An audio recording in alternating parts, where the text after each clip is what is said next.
Hello there, and welcome back to episode 41 of the Fandom Podcast. Hello. Um, Today we have no guests on this week, because of the fact we've got plenty to talk about, so all good. Yeah, I had quite a bit. Yeah. This week was the start of Andor, which we'll get to that review later on, which I definitely have good reviews for. For Josh. For Josh, I don't know yet. Obviously, I've watched. I've only seen one episode so far, Yeah. so I managed to watch them all on the first day, but we'll get to that later on. And we also got She-Hulk, which, why don't we get into She-Hulk right now then? yeah, sure. I mean, I can just reiterate everything I said last week, to be fair, about She-Hulk. It's just not much happening again. And we're getting close to the finale now with, what was this, episode 6 or something? Yeah. With episode 6, we've only got 3 episodes left. But we're building towards, or we're meant to be building towards the finale, and yet just not much is happening, not much action. They kind of, the episode ends with a kind of look at who the main villain for the series will finally be. Kind of looks at what will be happening in the last few episodes, I guess. With this intelligentsia online that they've found. But I mean, they even break the fourth wall. They use a fourth wall break to make a joke about how it's inconvenient placing of this episode. It's just frustrating how we're on episode 6 and we've just got an episode where she's just wedding and that's it. And then a plot about another legal case to do with some immortal, Mr. Immortal.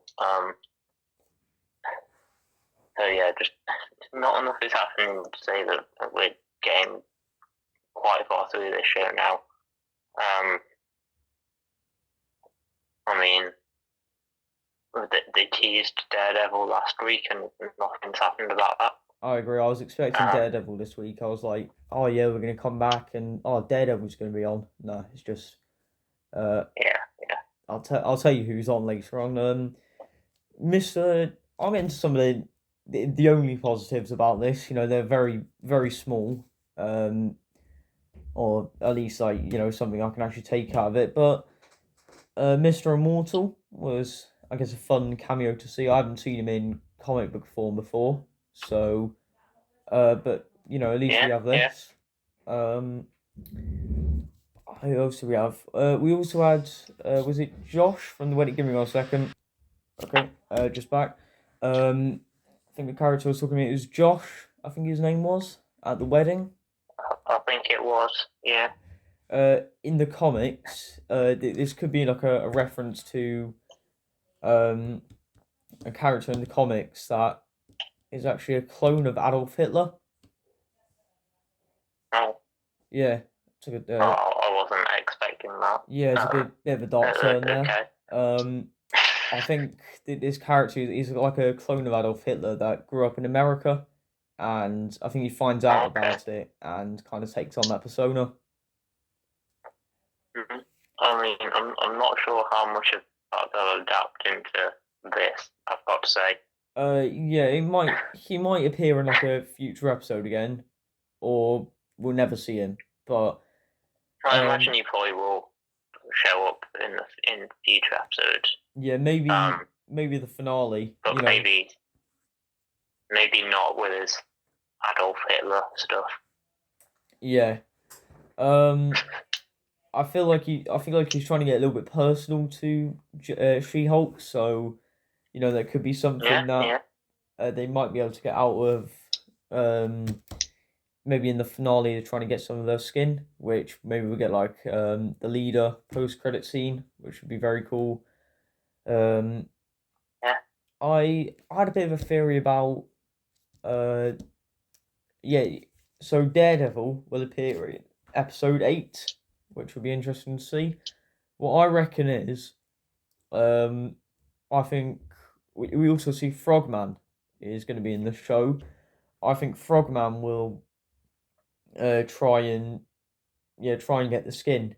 We'll be like a kind of henchman that these people will hire to try and get the skin off She-Hulk. So, and then that's maybe like Daredevil tells her about this kind of thing. Daredevil kind of preps her for the finale, and then we get like a maybe a bit of a fight at the end, and hopefully we actually get to see what Bruce is up to, because we haven't seen any of that since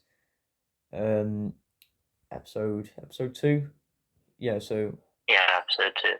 so I know Tim Roth has teased that Abomination and Hulk will have some scenes together, so hopefully that happens. What, later on in the show? That'd be interesting.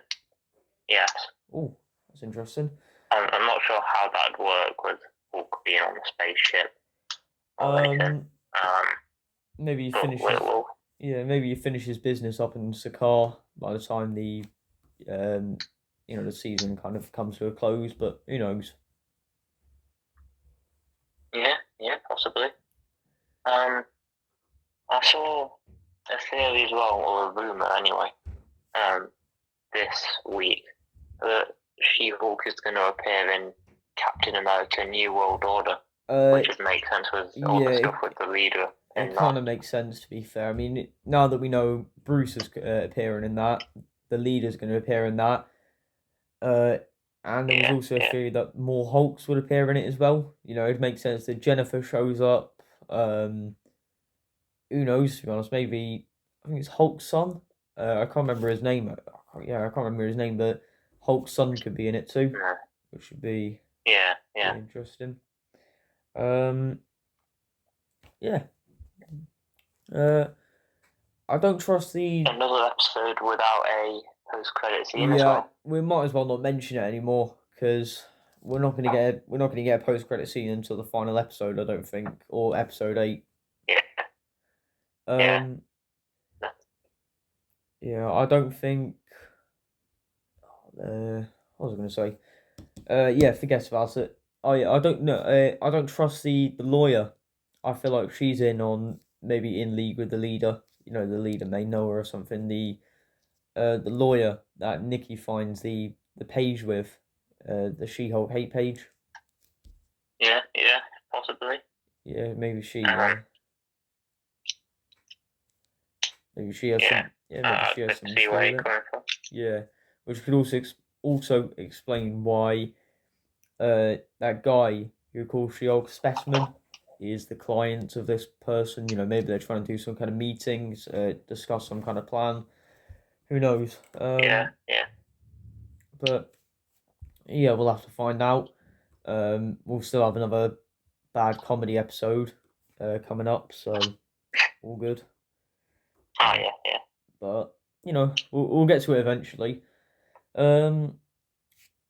Yes. That's about it. So have you got an episode rating for this one? I've gone for a 5.5 out of 10. Okay, I'd argue that's a little bit generous. I've gone for a 4 out of 10. Okay. It nearly gave it like a 3.5 or something. But yeah. Next up is Andor. Yeah. Okay. Yeah. Do you want us to start on this one? Yeah, I'll get started. So, definitely more brutal than other Star Wars shows. I mean, you could argue The Mandalorian was quite a brutal Star Wars show, but we don't really get to see this kind of thing where two guys are quite viciously murdered in the first 10-20 minutes. So,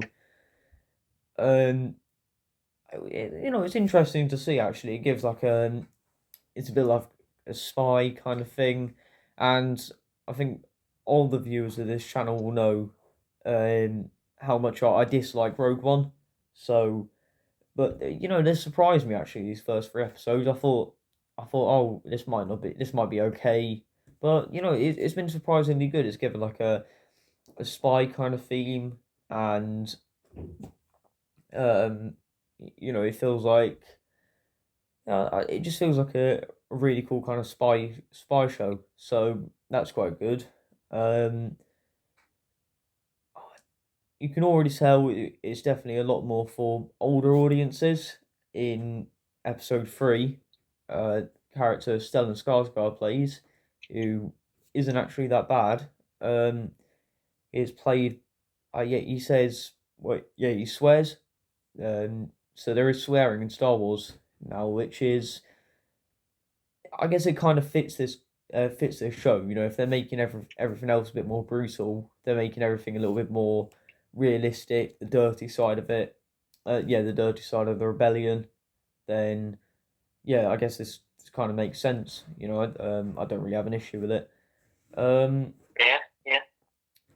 Also, I was gonna say, there's a lot. It definitely feels. Um, you can see the Empire's influence, which is quite good to see. Um, like, I think maybe that guy on the bus. You haven't seen that yet, but there was a guy on the bus heading back to the to the main part of Ferrix, and he may be like a Imperial spy or whatever. He just saw. He talks a lot about how the Empire and how it's like a bit of a dictatorship. So yeah, it's interesting to see. And we also get to see goes up on. God, I can't remember the place, but yeah, we get to see some of his early, his childhood backgrounds and how he was like a. Some people are comparing it to Lord of the Flies, where you've seen the spy. It's like Lord of the Flies, where all the kids are on the island, and well, all the kids were together in Andor, and they survive where they've learned to survive on this planet. And by the looks of it, separatist ship. It was separatist that because we see that logo. It was them who came to this island for this planet. So for what reason we don't know, but yeah, it's pretty interesting to see. And that's how Andor gets taken and goes to Ferrix, I think. So yeah, it's interesting to see. How my one of my complaints would be this doesn't feel like 3 episodes alone. Um, it feels like one episode packed together, but that could be that I've watched them all back to back. So yeah. It's also it's probably a bit more stretched out because it's got like 12 episodes, I think, this season. Yeah, but they all feel. It's probably gonna feel longer. Yeah, but they all feel like one big episode. So that's why this week, I think me and Josh will give just a one rating for all three. Yeah, other than that, it was definitely more developing a story in this episode. So I didn't really gather much else. Definitely the main kind of villain is what we see. Uh, I can't quite remember any names at this point, but yeah, the main villain. He may turn to the rebels at the end, be like a bit of an Adrian Callis kind of person. If you've seen Star Wars Rebels before, so yeah, I think it's quite interesting to see. Josh, have you got anything else to say? No, not really. Just like you say, it feels a lot more mature, a lot darker. Like you said, Rogue One's never really been one of my favourite Star Wars films. I've never enjoyed it that much. But this is looking good so far. It's interesting to see the flashbacks throughout it to his childhood. And yeah, he's an interesting character, so it's not a show I'd have asked for, but it seems good so far. Yeah, I agree. Definitely when you watch episode 2 and 3, you'll see how good it is. So Yeah. I think we're all done here. So, what would your rating be of the only episode you've watched? I'll go for an 8 out of 10. Okay. I've gone for all 3 episodes. This is together 8.5 out of 10. Okay, yeah. Next up, you're talking about Rick and Morty, right? Yeah, Rick and Morty season 6, episode 3. Okay. I'll just quickly go get some water for myself. Okay. A bit of a strange one, really. It's a Thanksgiving special, which I mean they tend to have one every season. That's fair enough. And it looks at Beth having or Beth cheating on Jerry, having an affair with Space Beth. Which overall, that being the main storyline of the episode, not really my favourite. I find it a bit strange. It's not as interesting as some other things they could have done. It's alright, but it's not my favourite idea they've chosen. This episode kind of plays out like an episode of interdimensional cable. It's constantly going back to Morty and Summer and Rick playing on Morty's new video game console. I can't remember the name of the game's console he gets, but constantly goes back to him playing games on it, and it's meant to be like a super realistic games console. So you've got like Street Fighter, but they have to find each other before they actually fight each other, and stuff like that. Or asteroids, but because space barely has any asteroids in it, you just fly in freighters. They're all interesting concepts, and I do like these interdimensional cable style episodes where they put a load of random ideas down at you. My only complaint about that bit would be they didn't include enough of it. They did focus a lot on the Beth and Space Beth part of the episode. I feel like it would have been more of a fun episode to see more of these games they're playing. But yeah, that bit was enjoyable. We see Jerry find out about the affair and roll up into like a bug shell, which was a bit random. Just what you usually find on Rick and Morty, to be fair, random stuff like this. Yeah, it's nice to see that Rick and Jerry have been getting along though, because Rick obviously installed it for them. Even if it was obviously while they were drunk. And yeah, so it was interesting to see that bit of the episode as well. It's funny to see Morty and Summer's reactions to the affair as well. Especially at the end when Morty and Summer and Rick are all sat around the table while they're upstairs. The adults are all upstairs obviously having sex. It's very funny to watch their reactions. Morty piling ridiculous amounts of salt onto his plate and stuff like that.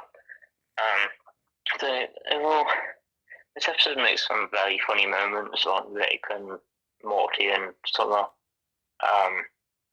The main bit of the Beth bit was a bit strange. Not my favourite. But, I mean, it was a fun episode. Not every episode of Rick and Morty is going to have an amazing main storyline.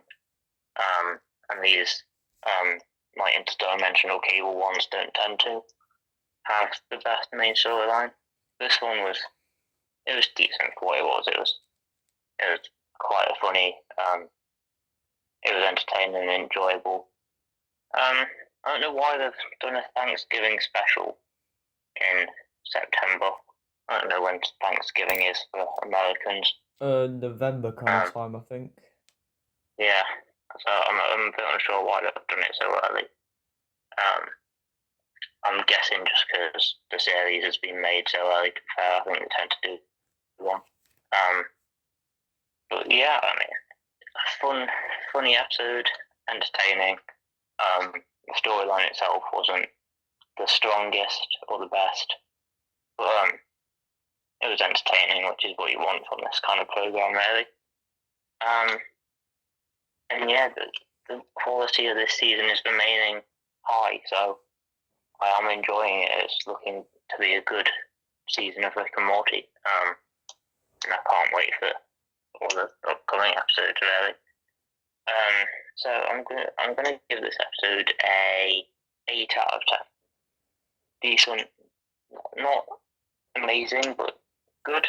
And yeah, that's the latest episode of Rick and Morty.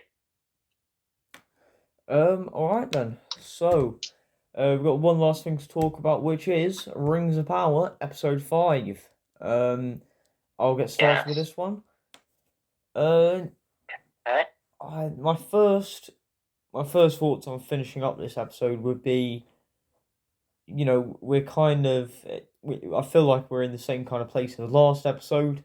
It just feels like a bit of an extension from the last, which, as all series should be with a follow-up episode, but it just felt, it felt like too close to the other episode. Like, it felt like it could have even been in the last one, with an extra half an hour. But that doesn't undermine the fact that I still thought there was some decent stuff in this. I think Galadriel's fight with all the recruits or soldiers was really good. Showing off her sword ability. I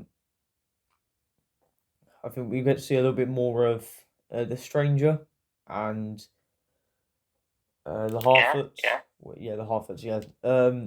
Which I think I can definitely see at this point that the stranger is Gandalf. I think it makes a lot of sense. And we got to see then people in the white cloaks around his where his asteroid crashed, which I think these people could be in league with Sauron. They could be working with him, or one of the people could even be a former Sauron, which is it's interesting to see. Yeah, I guess. Who else is there? Definitely one thing I am liking about this series is the chemistry between Elrond and King Durin. Yeah, definitely. Prince Durin now, but yeah, I'm really liking the chemistry between them. I think they were quite funny in this episode, talking about the table, how Durin lies to say that he's actually an ancient piece of dwarvish ore, and he eventually gets a table for himself, which is a bit funny. But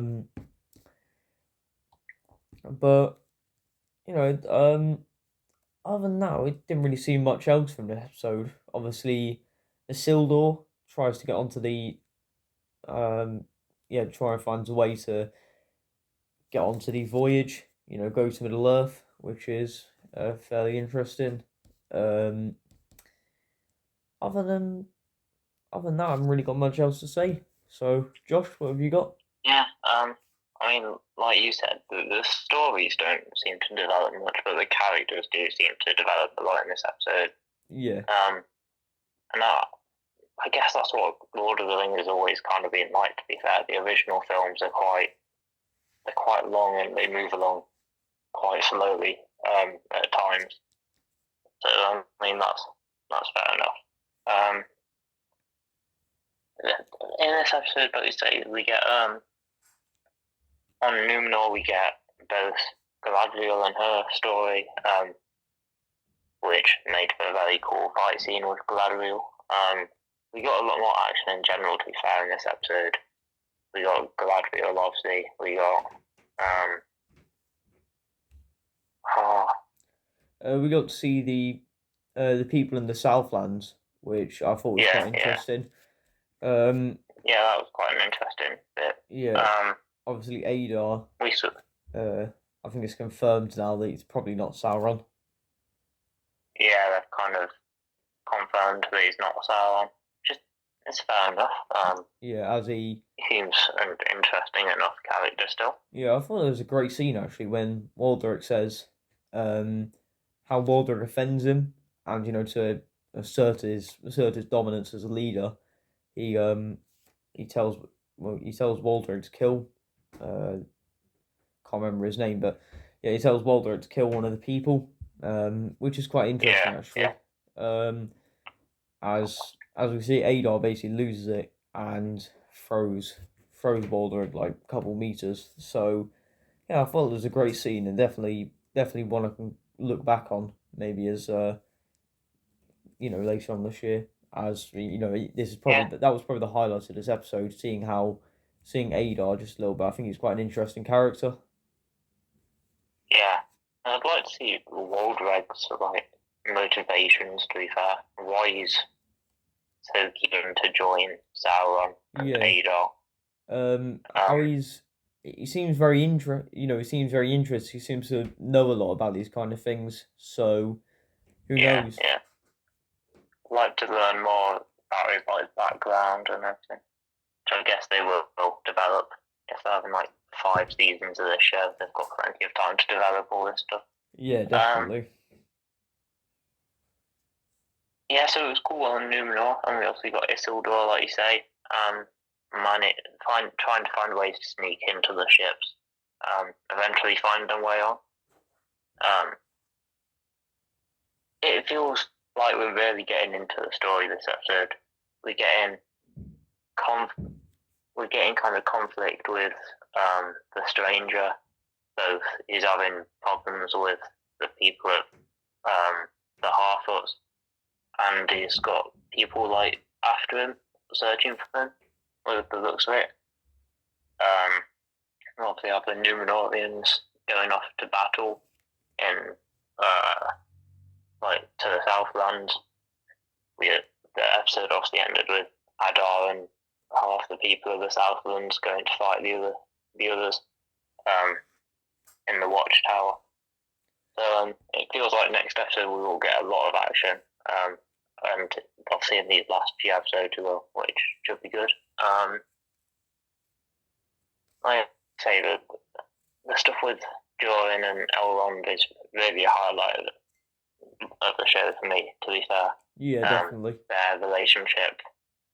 I'd like to see more about what's going on with the elves, why that tree is rotting, and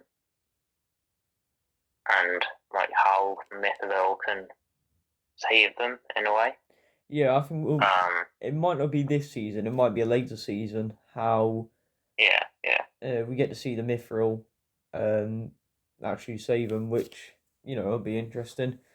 But whether that's a lie that the king actually told, we don't know.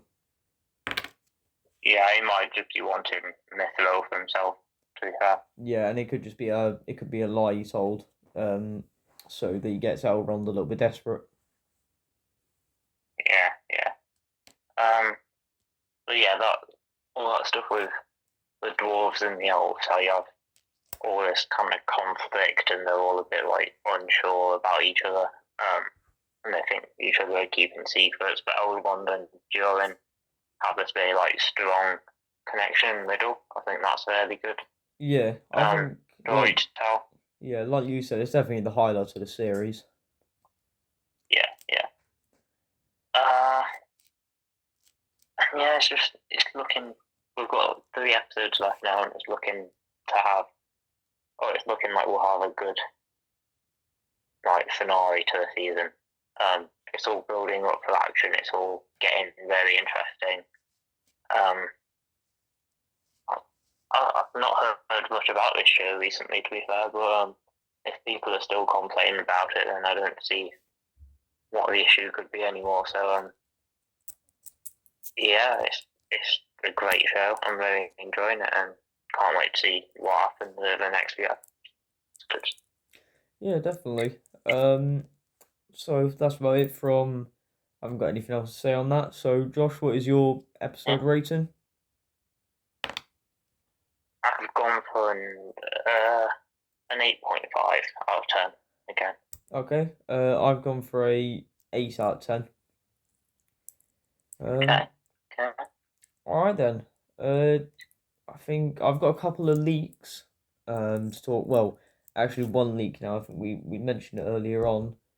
Um, yeah. So I think the leak I've got is there's a rumor that Miss Marvel's like bangle and the 10 rings will be a bit like they'll be like the main things of this saga, the multiverse saga, a bit like how the Infinity Gauntlet was last saga, no, the multiverse saga. Sorry. Yeah, I could definitely see them being important. Also in the Shang-Chi post-credit scene, we thought there was something important about the 10 rings, seemingly. Something to do with the Eternals. Something to do with Eternals, maybe, which makes me think they've got some kind of celestial link. So maybe Kang uses them to gain the power or whatever. Who knows? But if the bangle's being used, then we might be able to see something about the Nor dimension. But who knows? Continue. Yeah, and obviously with the bangle in Miss Marvel, I'm pretty sure when that was coming out, and we saw them finding the bangle, they both said, they said that there was meant to be another one, which at the time we speculated could be the 10 rings, which would make sense. And also, when they found it, there was a 10 rings symbol on the floor, which could show that, again, it's linked to them. Wait, in which one? Miss Marvel, I can't remember the episode. It was like episode 4 or something. Episode 4, it makes sense when there's one where it started with like a flashback to when they found the bangle. Alright, it's a bit interesting. So yeah, I could definitely see a link between them. Yeah. I could see them both being quite important, to be fair. They're quite ancient artifacts for the looks of it. And quite powerful. So yeah. It should be decent. I think our last point would be obviously James Earl Jones has retired this week. Yeah. He will not be playing Darth Vader again, it's been confirmed. Wait, he won't be it's not that he won't be playing it, but he signs over his voice, so that means he basically basically they can't use his voice anymore for Darth Vader, which how they get past the idea, because obviously they might want to do like a Darth Vader kind of give his own show maybe in the future, or his own film where we get to see him maybe explore Padme, or he goes to the Dark Dimension. Who knows? I don't really know how that's gonna work out for the show, but we'll see. How that's gonna work out for Star Wars. I mean, the whole story of Star Wars is kind of Darth Vader's story, to be fair. So I think they have explored a lot of his character, unless they do like an Obi-Wan Kenobi season 2, which would be very cool. Yeah, but I can't really see how important Darth Vader could be in shows unless obviously they give him his own show. I feel like a season 2, including Darth Vader, I feel like, it just feels like a bit of like a cat and mouse kind of thing. Like I don't think we really need that. However, if Darth Vader gets his own show and maybe his own movie, even that could be what Kevin Feige, Kevin Feige's film in 2025. I think that's set for what he's trying to do, or Taika Waititi next year. That's what maybe they're trying to create a film about Darth Vader and what he does in between episode 3 and episode 4, and how he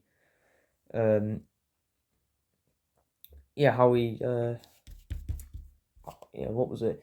How he visits Padme and how he goes to the Dark Dimension. So obviously I said that earlier on. So I think it'd be interesting. And there's a lot of Darth Vader comics as well, aren't there? So I guess there still is stuff they can explore. So how they get past that was obviously James Earl Jones. I don't know, but I'm sure there's somebody out there that can replicate that voice. Yeah. Well, I'm pretty sure people have been speculating the idea that they could have like an AI replicate his voice. That's what they've been doing. That's the thing. They have they have an AI. I think they use like an AI replicator anyway, but basically because he's given over his voice, then that means they can't use his voice anymore. So he hasn't been doing it since the Rise of Skywalker. He hasn't been actually been voicing it. Other characters like Hayden Christensen was just able to press a button, and then that's how his voice basically filters into James Earl Jones. So but now they can't actually use his voice. I think that's what it is. Yeah. I guess if it was set before A New Hope, like between episode 3 and episode 4, I guess they could kind of use Hayden Christensen possibly. Oh, I know he's obviously in the Darth Vader suit, but they could use him somewhat. Hayden Christensen, he wants to return, and I think that would make sense. However, it's just the factor of the voice, I think. Unless he doesn't speak at all. But then we got to still do the breathing. But a whole Darth Vader film where he just doesn't bother talking. Oh, I don't know if I could watch it. However, I think like I don't know. It could be interesting. Yeah, they'll definitely find someone who can replicate the voice. Anyway, have you got any leaks or theories to talk about? I don't think so. I think they've found writers now for Fantastic Four in the MCU. They've announced the writers, and I think they're currently in the process of casting. Which I don't know how long that process takes, but hopefully we get a casting announcement soon. Hopefully we get maybe early next year. I'd be happy with anything. Yeah. I think this is our last weekend in September, isn't it? So we might be doing some Halloween stuff going forward. Yeah, definitely. We'll have a Halloween film next week to talk about, or a horror film in general. Not specific. Yeah, not doesn't have to be Halloween. So, me and Josh will decide about that. We need to create a schedule of what we want to do. But yeah, other than that, we've got nothing else to talk about. So, what we got to talk about next week? Obviously, we have our Halloween. Same shows as this week. Yeah, Halloween project, and obviously the exact same thing we talked about today. Except there will be different episodes, of course. It's that time of year when you get loads of shows, so the same logos on our thumbnails for a few weeks. Yeah, by the time these all get done, obviously She-Hulk and Rings of Power end soon, so we'll just say 3 more weeks of those two. How long does Rick and Morty last for? Rick and Morty is usually 10 episodes per season, so I've got another 7 weeks of that. Okay, yes. Yeah, and we'll see on Andor, got another 9 weeks of that, so. Yeah, definitely quite interesting. So, thank you very much for watching, and we'll see you next week. Goodbye.